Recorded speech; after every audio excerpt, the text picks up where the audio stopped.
يا صباح الورد والفل والياسمين على اجمل متابعين في الدنيا. صحيت النهارده وقررنا كده ان احنا فجأة نضرب محشي النهارده. نصلي على الرسول كده ونبدأ. اللهم صل وسلم وبارك على سيدنا محمد. احنا طبعا بدأنا من الصفر، جبنا البصلة اللي احنا هنقليها لبداية المحشي خالص. كنت بعمل الخلطة هنا والحاجة بره كانت شغالة بتفحر وهي وسما.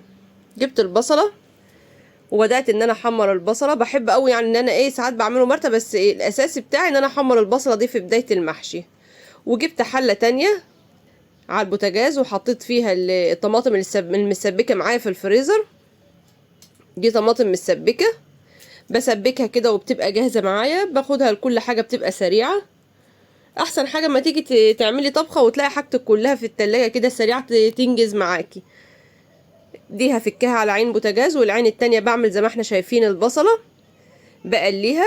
نزلت معاها هنا باللحمه المفرومه. طبعا دي اختياري زي ما انت عايزه، حبيتي تحطي لحمه مفرومه او ما حبتيش. دي البهارات بتاعتنا كلها اللي بتتحط على المحشي: ملح، فلفل، كمون، كزبره، توم، جنزبيل. كل البهارات اللي عندي انا بحطها في المحشي. حبه مرقه دجاج عندي، طبعا برضو اختياري مرقه الدجاج. وتعصجي اللحمه المفرومه خالص كده، تقعدي تقلبيها لغايه ما اللون بتاعها يروح وتقلب من اللون الاحمر للون اللي احنا شايفينه ده وتفك من بعضها. يبقى كده اللحمه معانا اتعصجت وبهاراتها جاهزه وتومها. هبدا ان انا احطها فوق الطماطم عندي واسيبها تاخد غلوين مع بعض، مش كتير لان الطماطم اصلا عندنا مسبكه. هنقلبها كده شويه ونسيبها 3 4 دقايق تغلي مع بعضها. حبة خضرة صغيرين خالص لان الخضرة المحشي بتتحط في الاخر. دول شوية صغيرين ينكهوا بس الخلطة معانا.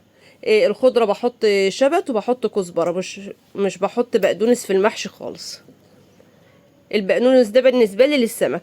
ده كزبرة وشبت. كده كانت الحاجة خلصت الحاجة وفحرت والرز اتغسل والصفة. الخضرة زي ما احنا قلنا اهي في النهاية خالص. حطيت الرز وحطينا حبة الزيت كده بيوروروا الدنيا معانا، وقلبت الخلطة كلها في بعضها زي ما احنا شايفين. وكانت سما طبعا قاعدة بتصورني، وعمر كان عامل شقلباظات في الصالة.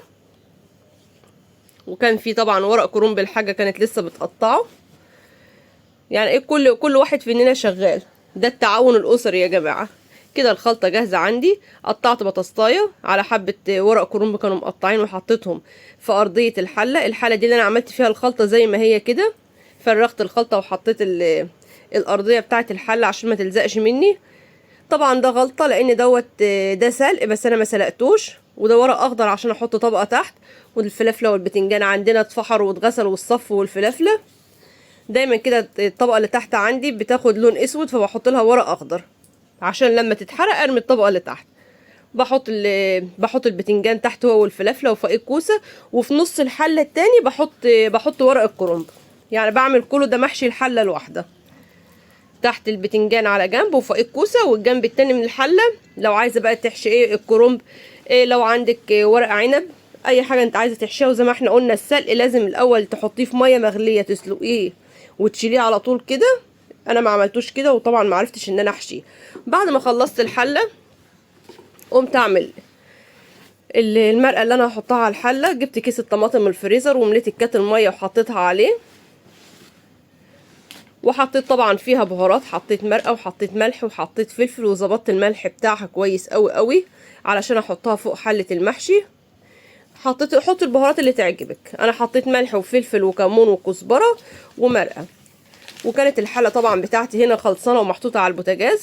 حطيت عليها الخلطه، واول لما غلت في بعضها وبدات الميه تقل وطيت وقدحت له بعد كده الزيت. وخلصنا المحشي بتاعنا. اخد تقريبا ساعه ونص على البوتاجاز.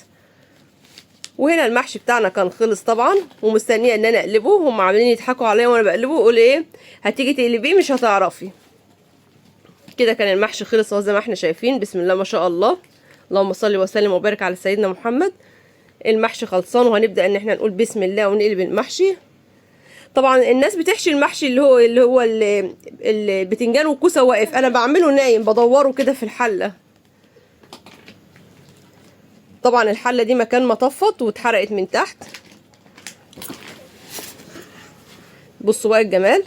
بسم الله ما شاء الله.